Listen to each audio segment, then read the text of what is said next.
Let's go.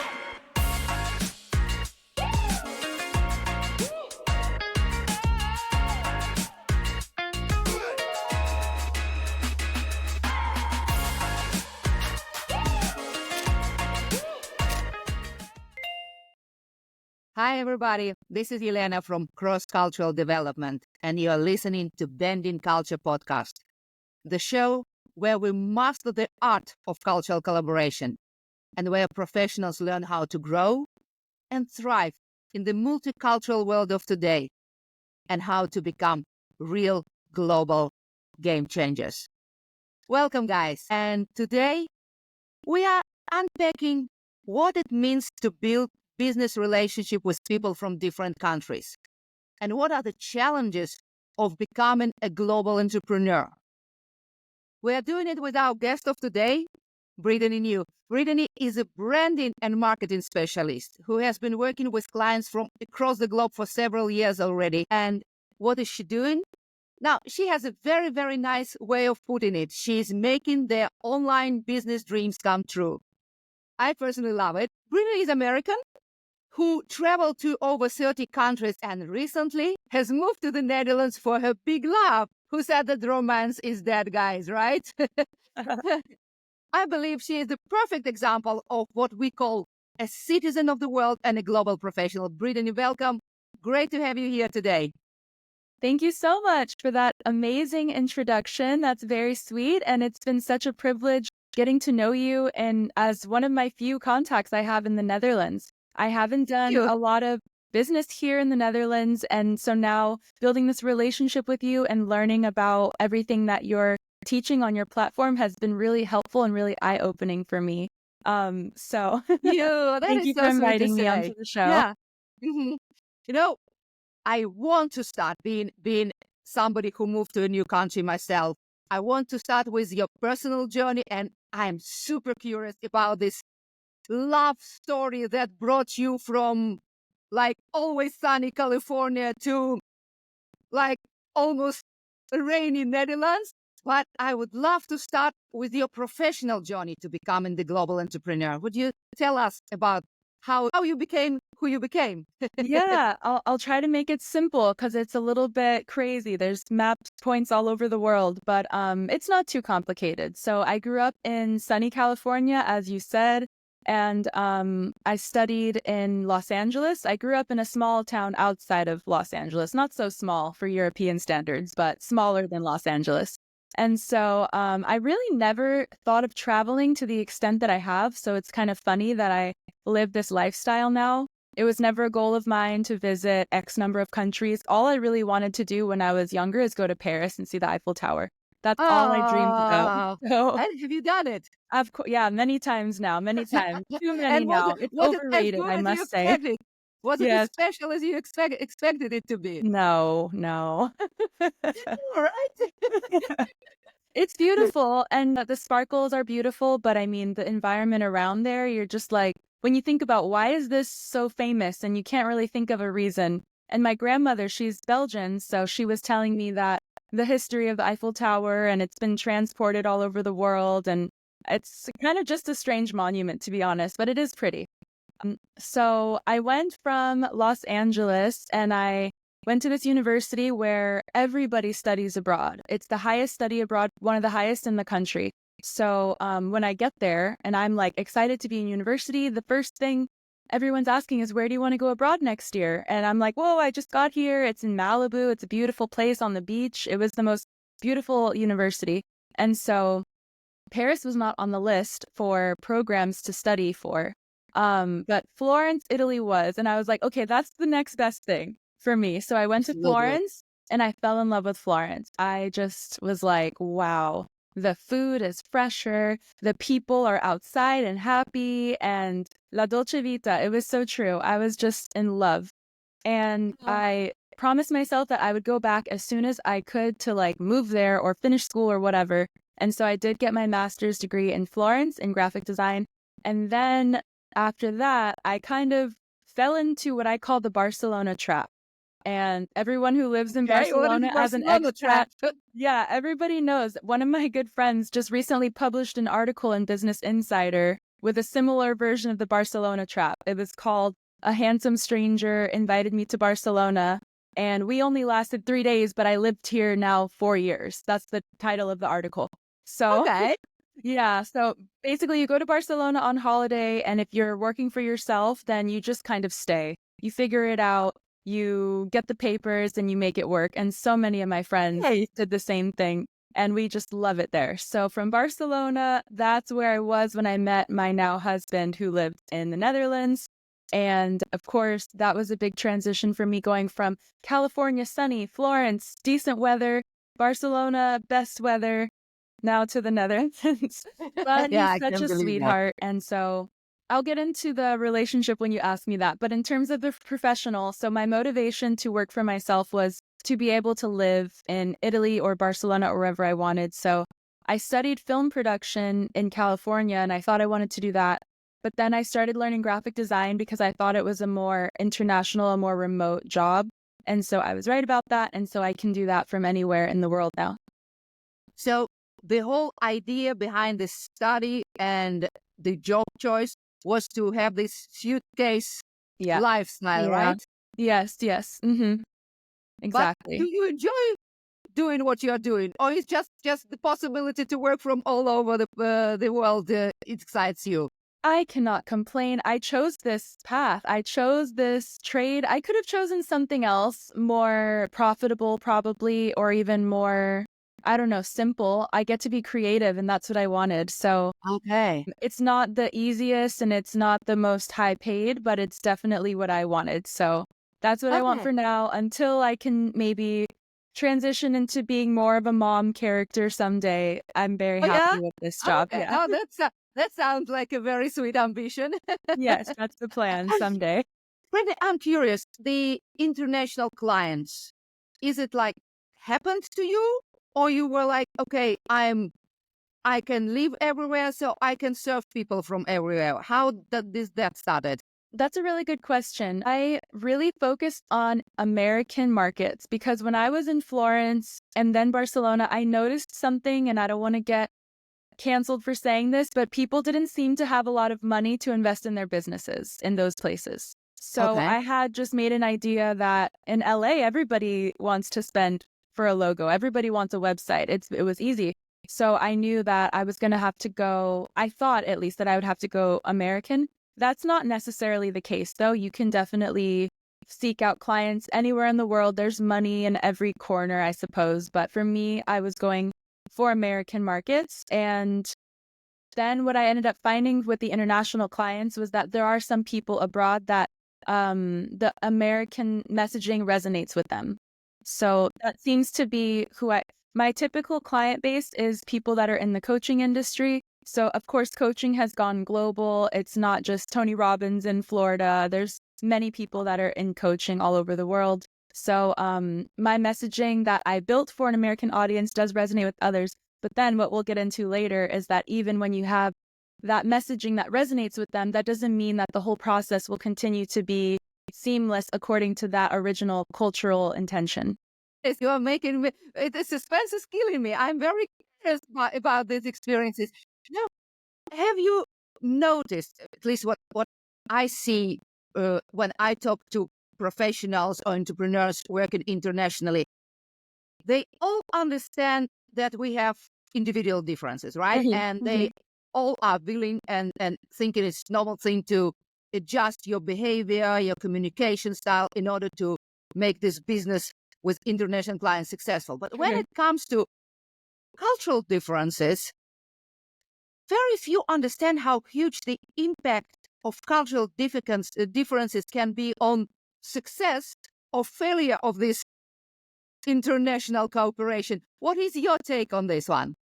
Yeah, that is very true. And it's almost hard to imagine what types of problems you can run into if you don't think about it proactively. So that's why I love the themes that you talk about, the bottlenecks, because when you have an idea of what types of problems can arise, you can pinpoint them before they happen. So I don't know, maybe you'll ask me about some specific examples, but I do have a couple. I'm first curious about when you have become aware what you said. You have this American message that you were sending it out. But when have you first came to the understanding that your clients differ like as people, as individuals, but they also differ as representatives of different culture? Was it like aha moment for you, or was it a moment that it grew on you with experience? When did you start to realize these cultural differences are playing a role? Definitely with experience and with a lot of data. So I have very specific data about what types of people I work with, where they're based, what genders they are. I have a lot of theories about genders as well, which is not a national culture, but I love working with Absolutely, men. that's also a diversity. Yes, absolutely, Yeah. yeah. Yeah, I like working with men. I feel like they're usually less like, I don't want to get into trouble, but Yeah, you can yeah, say everything. women We'll are cut more it out creative. later. Yeah, the good thing is women tend to be more creative. So when there's two creative people, then it can be challenging. When there's one creative person and one says, I'm the analytical, you're the creative, it's much better. So So you it's not like just to be in gender. control of creative part. Exactly, yeah. I Okay. have people, men and women, of course, who come and they think they want to do something better in terms of like something design related. And sometimes I don't know how to tell them, like, there's a reason I didn't do it that way. Okay. Things like that. Yeah. Okay. Okay. So are there also, okay, we know that you like to work with men because they are less creative and more open to listen to creative ideas. Yes. And there are also cultures or countries you like working more with, and cultures that you find more challenging. Why I'm asking that, because last week I was talking to Dutch entrepreneur, and he's working in automobile business, and he was telling me about the frustration he has with Brits because they like never give a direct answer to the question. It's like it's all these 50 shades of something. How difficult for him it is to work in surroundings like it. So do you also have preferences? I don't have preferences, but I can agree with that note on the Brits. I would say I don't prefer not to, because there are benefits and there are negatives about every culture, but when it comes to Brits, I would agree, and I would say they're also too polite sometimes when it comes to giving directions. So this whole like using a lot of words to just say the simple thing is definitely the case. But do I dislike polite people? No, I think politeness is lovely. So I don't want to say I don't like to work with them, but and then I was going to say with other blunders, with German people, I like that they're very specific with their notes. But when I had a problem with some of the messaging, my sales strategy when it comes to what I'm offering is kind of like selling the dream. And that's what you said. I sell the dream of this is what your business could be like if you have this website and this logo. But then sometimes the German people, or the German thinking people, I should say, they're like, okay, but how is this going to actually make me money? And I'm like, that's actually up to you, that's completely up to you. I'm just going to make it look good. And so sometimes they feel like, I don't know about deceived, but they feel like they weren't really getting exactly what they bought because they bought a dream. And that's what they bought. So sometimes with those people, it can be challenging. The hyper analytical, we could call them, Yeah. that applies for German and Scandinavian.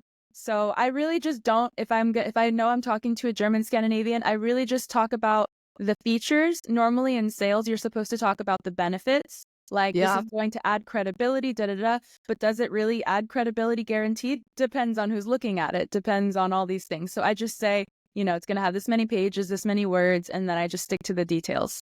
So you take away the dream and you put down the Yeah. plan. Yeah. If I'm aware of who I'm talking to. And then there's language differences, which is a big one. I had a big problem with an African brand recently. I can't say too many details because this was kind of a secretive program that was for like an NGO, but the big problem was in probably a translation in terms of, let's say they used a word to describe what kind of logo they wanted, but the word was actually wrong. So I designed the logo that they asked for, and they were looking for something completely different. And Is then it also, like when you translated it in the machine, the the word came out in a different way? Or No, I don't think it was literally translated, but I think everyone on the team thought they were using a word correctly. They all spoke English very well, but they all had used this word that if I say it, it will be, if they watch the video, they're going to know that I'm talking about them. oh, well, no, So don't do that. they used a word incorrectly collectively, and even some English speakers don't know the correct use of the word. So it's not exactly their fault, but that was one of the problems culturally. And then there was another problem, which was historically, I wasn't aware of the issue that we were trying to design for. So it was for something related to climate crisis, I can say that. And I needed to understand how colonialism was affecting the climate crisis there, but I didn't know that. And I think they assumed that I had. So they were educating me a lot, and it was costing everyone a little too much time for this project. And so with the one word mistake that I think cost the most time, and then this lack of knowledge on the climate situation in Africa, we had to cancel, and I had to lose money and time over it. So these cultural problems really do cost you. That's my point. Yeah, absolutely. I always try to say that the challenges are the opportunities to learn. But on a certain moment, when you have too many and it costs you money, then it's like, okay, how can I change it? How can I pivot it? I can be so welcome into all these challenges. I love to be problem solver. On a certain moment, the bottom line is that we need to make the living and to make the money and to make our business successful. And if it's not happening due to cultural differences, that is really something to work on. Yeah. What would you say was the biggest lesson so far with your experience? The biggest that you learned lesson from is, big global entrepreneur. yeah, don't be afraid to clarify. That's the biggest lesson. Don't be afraid to clarify, because in that situation, if I had said, by this word, do you mean this? Maybe it seemed obvious to me, but it would have saved me a lot of time, and it would have made the project successful, I think, if I had clarified that. And as the service provider, I would say it is my job to do that. And yeah, we have to assume that as service providers, we are supposed to minimize the resistance to getting the project finished. So every client has different needs and communication styles. And so making sure everyone is clear it's a mutual effort, but I think I was the one that had more to lose in that situation. Yeah. It's very complimentary to you that you are taking the responsibility for that. I think how the business is built, we can say they should have done that, or they should have informed me more, but we are trying to do the business. We are trying to make a successful deal, and we need to be prepared. And what you are saying can be saved so much time and effort, frustration, if you just get down to the bottom lines, because we are talking about this high and low context of communication, right? And with Dutch people are being very, very direct, and Americans are also quite direct. So when you read it, you just like, okay, that is what they mean. But African cultures, they are different. It can be so much information. And if they don't know that they need to inform you, and you don't know that you need to ask them for more clarification, yeah, the business will be hurt. It's very interesting. It's Okay. but it's so recognizable what you are saying about this stuff. So what will be the piece of advice, knowing what you know now, making all these missteps, cultural missteps, and trying to solve the challenges in the best way? What would be the piece of advice you can give to the people who starting on global arena, or the people who want to become better, who say, I recognize the mistakes? Or is it that, what would be your piece of advice for the people?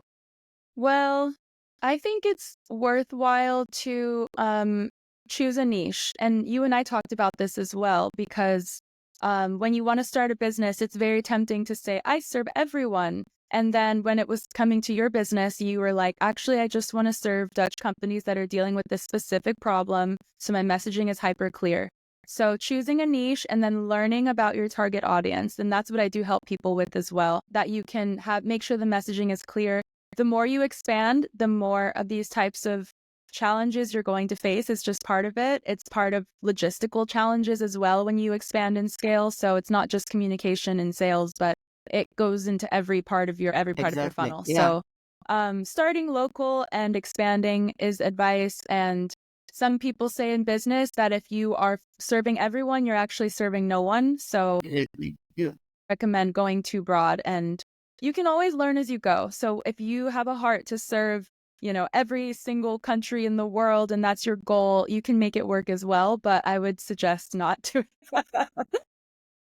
If you just want to check colors off a map, then go for it. But Yeah, I know. not. It's like these people who are traveling a lot. They are putting this Yeah. dot on the map, and so Yeah. I want to have all the Yeah. countries in I'm okay. Antarctica I'm good. with penguins. I need to be there. Yeah. But thank you very much. That is an interesting one. I'm loving it because you need to know your clients. You need to know the people who you service, but we forget that there's also the cultural differences are. And if we want to expand to a certain market like China, we really need to not to think, oh, we can do that, because everybody knows how different the culture is. So take your time and make a really calculated move and make sure that you know something about the culture and the way the people work and communicate and how they look against the leadership, how they look against their decision making, how they are in persuasion, because you need to take them with you on a certain journey, right? Absolutely. Very interesting. Thank you very much. I'm listening to you. I'm realizing what an experienced global entrepreneur you are. You are quite a young person. It's a different generation, right? So I'm here. Okay, I'm here, but maybe in a couple of years I will be doing something from Thailand or something like that. So I love it so much being this global citizen. But I also know that you're kind of starting out as a citizen of the Netherlands. Yes, it's true. So when have you moved? When did you arrive to the country? It was in April, I believe, March or April. This year? Yes, this year. And how are you? Are you already feeling at home and like I was born here, or it's like surprise, surprise, surprise, again surprise? How is it for you? Something in the middle. I will say, after living in Italy and then Spain and just traveling, there was also 2 years of my life where I was living everywhere and nowhere. So I'm used to feeling out of place now. I haven't felt really like I belong somewhere maybe since high school. Like in terms of that sense of feeling like, it's not sad though. It's not a sad thing. The feeling of belonging is kind of boring to me, maybe, actually. Even when I go to my family's home. Because for me, not feeling the belonging is like sad, but for you, it's okay. Yeah, go on. No, I don't know how to describe it. Even when I go home to my family's house, I feel like, of course, I'm happy to see my family, but I think it feels too comfortable. And I think something in my mind has told me that that's not how you grow. Maybe it's something like that. Okay. So I guess I'm addicted to learning, I guess you could say. That's a healthy way of putting it. And so when I get to be in new places, I get to learn new words, I get to see new things. There was a speech that someone gave that really changed my life. And he said in his speech that the reason why life feels slower when you're a child is because everything is new. That's one of the reasons why the sense of time feels slower. So if you want to live longer, extend your life, you need to change your routine. If you do the same thing every day, you die quicker, essentially. So I think that stuck with me. Guys, there is some mindfulness and some deep conversations here. Yeah. Oh, so I think traveling and going to new places, even if it's not your lifestyle, even if it's just something you can do for a weekend, going to, like, I live really close to the city of Antwerp, so I need to go there more often and just change it up. And then, or if you can actually manage to go on a vacation once a year, that's really lucky. And I think that's enough to give your brain new stimuli to kind of create new connections with the nerves and all that. I'm not a scientist. I'm not a doctor. But it's a very interesting theory. I love it. I'm very interested in the neuroplasticity and stuff like that. So it resonates a little with me. Yeah, neuroplasticity. So I feel comfortable in the uncomfortable. I guess that's how I could describe it. And in terms of my home and my husband, I feel extremely at home and loved and cared for. And I belong at least in this house. But in terms of the country, I'm just happy to be welcomed and learning and even people being curious about me is always nice. I was talking to one of my friends too. Before I met my husband, I was dating a little bit in the US, and I just felt like, am I even special anymore because I'm from here? Like, I like being the one that's not from here, you know? Something like that. Okay. So Okay. being the exotic foreign person is kind of what I was in Spain. So if I would meet local people, they would be extra fascinated, I guess you could say. But yeah, I don't mind being in that position. Great. So you dated Americans. Yes. Your husband is Dutch. Yes. Any acquaintance with other nationalities? Yes. Danish was a big one.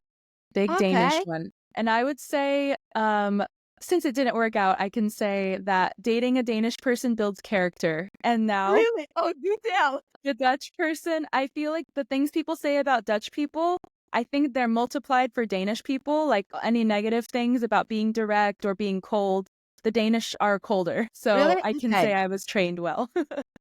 Okay. So you knew that you are not expecting this this this this Latino type of fashion from your No, Dutch it's not boyfriend. even my style. I like when someone's warm, but I definitely don't like fighting or toxicness. And when you watch the movies with like Penelope Cruz, for example, and she's always screaming and like, I'm never going to be that. So no, thank you.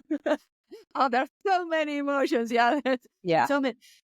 What are the biggest surprises you've got? So I understand that you have been traveling Europe before that, so you knew Denmark, you knew South Europe is a little bit different, of course, than the Northern Europe and where Netherlands belongs to. But are there any things that like strike you that that is not what you are used to In the Netherlands or anywhere?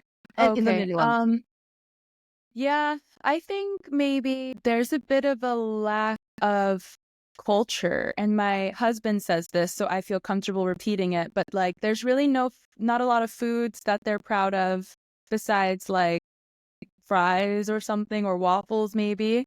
Oh, that's a Flemish. That's a Belgian. Yeah, right? Yeah, Exactly. Like I think I asked him when I first arrived, can we go to a Dutch restaurant? And there's no such thing. Am I correct with that? yeah, I think so. But Okay. there is also not like American cuisine, right? Correct. But we have, I can say, taken other cultures and made something American out of it. So, Okay, yeah. okay, okay. And there's like And we Southern just have American French cooking. restaurants. Southern American cooking is nice, and my family does enjoy going to Southern American restaurants. So there's like, have you ever heard of chicken and waffles, for example? No, and Together. I must say, when I hear it, I'm not feeling too inspired to Oh, it's try it. so good. It's so Oh, good. But really? tomorrow, oh no, not tomorrow. In 2 days is Thanksgiving, and on Thanksgiving, the plate that we eat would be considered American food. So you can't get that plate anywhere else, really. Pumpkin pie, the whole mix of things. Maybe we can throw a picture in the video if possible, but that's American. Oh, that sounds good. And you are cooking it. I will cook it tomorrow. On Thursday, I will cook this one, but I'm vegetarian, so it's like a fake one because the main dish is turkey. So I will make a vegetarian turkey. I just said that, and my husband's like, what is that? Yeah, that sounds very inspiring. But Yeah. he is open to eat it because I remember from 30 years ago when I came here and me and my Soviet bloc girls who were coming at the same time with me, we came after the wall fell and you come to work or you come for your relationship here to the country and then you try to get the guys to eat this East-European cooking. Mm. Ooh, that was not such a huge success because what I learned is for me that the Dutch are very okay. What I don't know, I don't eat. So this pumpkin pie of yours, don't start with it. How is your husband dealing with all this new and dangerous stuff? Yeah, he's half like what you're describing. He will try anything. I'm happy to say he will Okay, try anything, but he will not have a second portion if it's not for him. So I don't okay, expect him to like the veggie turkey, but I like it enough that I will make it anyway. So he tries some of my vegetarian meat, but I think he's more interested in like what's in it, what are the health effects of these things, and I'm totally with him on that. For example, like tofu is not the best. Like soy is not the best ingredient to eat in a lot, so we don't eat it all the time, and he eats meat whenever he wants. So Okay, yeah, that's but good he for you. likes But yeah, I'm curious when the because you said you don't like arguments, and but still there are difference of opinions, right? of course. Because yeah, there are two different people. Mhm. Uh, do you notice how the quarrels are going on, how the arguments are? What are the things in there that you think, okay, I don't like that at all? If you're in the business world, the first thing you learn about giving a feedback is the American sandwich, right? Mhm. So the American way of giving a negative feedback, they do the positive something, then they do some negative stuff, and then they finish with a positive one. And that ends up in a lot of European people thinking that they are getting loving feedback, very positive, because they started and they finished with something positive and good. And this difficult one, the important one, it just get lost somehow between these two. And the Dutch are coming like they comment on you with their opinion. They expect also, after they told you what they think about your behavior, for example, that you still be friends with them. How you are taking it, stuff like that, how it goes at your home. Yeah, I don't have any issue with his style of managing conflicts. I'm very happy with that. So, I think what helped is, like I said, the Danish thing built character. And also my own father is very, very direct and very, Okay. very harsh. Like Yeah. he'll tell you if you're getting fat. He'll tell you if you have a pimple on your face. Like not you, of course, but like Yeah, me. yeah, no, I understand, I understand. Yeah. So I was Oh, growing up. let him come to me to No, tell me about getting fat. no, I just mean like, yeah, he doesn't talk to strangers that way, I mean, but he would tell me the honest truth. And yeah, I think in a way that helps prepare me for any kind of, I think he did it on purpose to build thick skin. I think he said that to me. So, but in terms of like communicating and I think the one thing I can say culturally is sometimes I'm like, are you even Dutch? Because he's very traditional. He's very like traditional about like if I'm wearing something that's showing too much skin, he will tell me. So I'm like, I thought Dutch people were more like free about these things Oh. with the red light district and everything. No, I'm just kidding. My mom, when I said that I'm moving to the Netherlands, my mom said that was the country of drugs and prostitution. So Yeah. that is the image of the Dutch Yeah, in the but it's rest of so the world. wholesome. Like I haven't met a single Dutch person who smokes weed, for example. So it's not a good branding, I think. It's just the tourists, I think. I have been here for 30 years, so I've met a couple. Yeah, yeah, yeah. I'm So sure you some will do. come as well. But in Yeah, California, for contrast, I know everybody does it. So that place really does have Dutch it's have the true to name, right? yeah, yeah. Dutch have the name. And the in-laws, are they more typical Dutch, how you see typical Dutch? I'm sorry, what was the Your first thing you said? in-laws.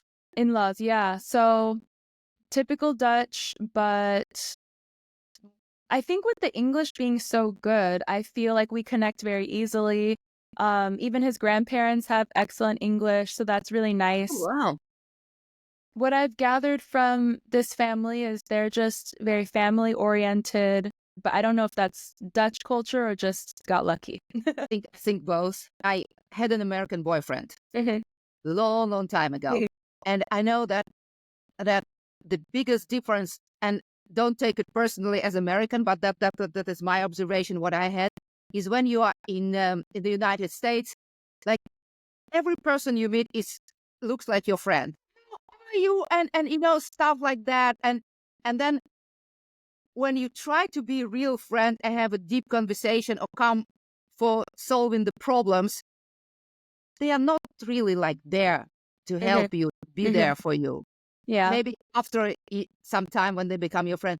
And Dutch, in my opinion, they are vice versa. They are not showing their teeth. They are just taking some space between you. But if you win their heart, you have the best and most lawful friends that you can have.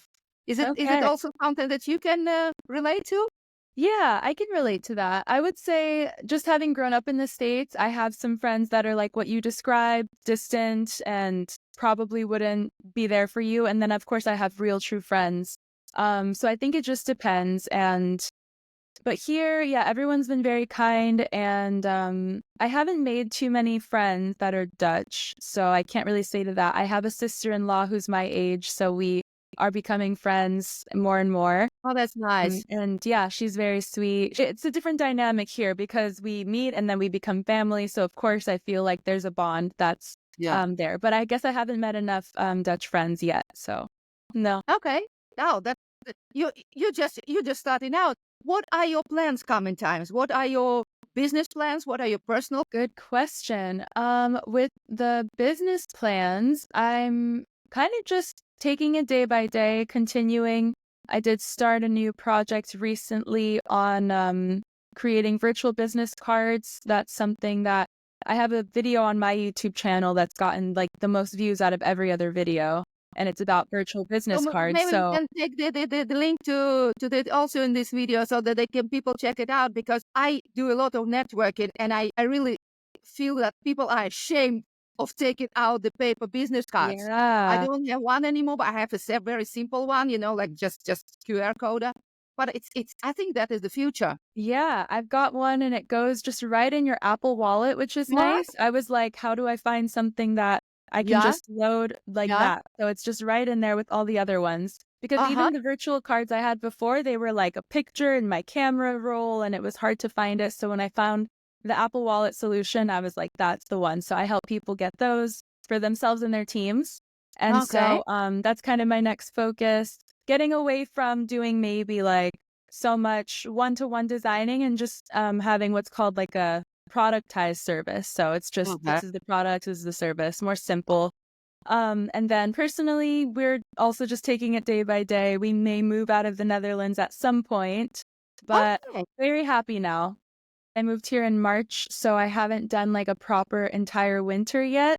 I'm sure I will need That a you will move. vacation. Huh? After that, you will move right away. Oh, After no. I don't know. Hopefully not. no, Hopefully I move. can just mind over matter and just, go to the sauna once a week or something. Yeah, That's the plan. that sounds perfect. But now that you're in the Netherlands, are you planning to focus more on the Dutch market or No, no? I shouldn't even be saying this on the video, but my business is all in the US and I just like to keep it simple like that.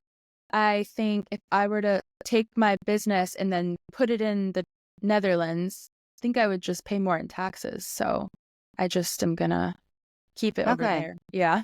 Yeah, taxes can be Yeah. very good reason to to Yeah. to to choose the other market. Yeah, It's I the understand that. VAT here that I just hate it. You have to add 21% on all your services, and that's normal, I guess, for everyone. But yeah, they don't have that in the US in every state, so it's nice. Okay. Okay, that sounds good. If the viewers are interested to get to know you more, to get something from your service, to know something about this virtual business card, how can they reach you? So my website is my name, brittanynew.com, and there I'll have everything I'm doing. But the virtual business card is called Espresso Card, like a coffee, espresso. So it's espressocard.com, and you can go and order one there. We have a free card, which is really cute as well. But with the pro card, you can add your photo and your logo. So that's kind of the difference. That sounds good, guys, and it's very, very future oriented, right? We Yes, we need to save the tree, so let's exactly. go. All of us go to the virtual business card. Thank Thank you. you very much, Brittany, for your story and for the personal touch in it. So I feel very privileged that you shared it on the podcast today. And thank you also so very much for all these useful tips. Thank Becoming you. a global entrepreneur and tackling the multicultural challenges is the way to deal with building business across the borders. Guys, Absolutely. even if you haven't thought about this topic before, I'm sure that after listening to Brittany today and her lessons and her beliefs that she had to change or fine tune along the way. I'm sure that you understand now that next to all these known and important entrepreneurial skills, understanding the cultural difference is becoming also very, very important professional tool. It's so So true. if you, yeah, yeah, it is, right? So if you feel inspired by Brittany and her story and want to learn more about the subject, want to become more confident in navigating the multicultural landscape, join me here on Bending Culture in 2 weeks for more tips and insights. And guys, I have a big ask, huge ask for myself. Bending Culture is just starting out. So your support means the world. So please, please, please don't forget to subscribe, to leave a review, or to share this episode with fellow global game changers, because that is how we create multicultural awareness that we all need in this world. Until I see you again, this is Elena from Cross Cultural Development, and let's keep bending culture together to shape a thriving, inclusive business world. Thank you, and I see you next time. Thank you so much.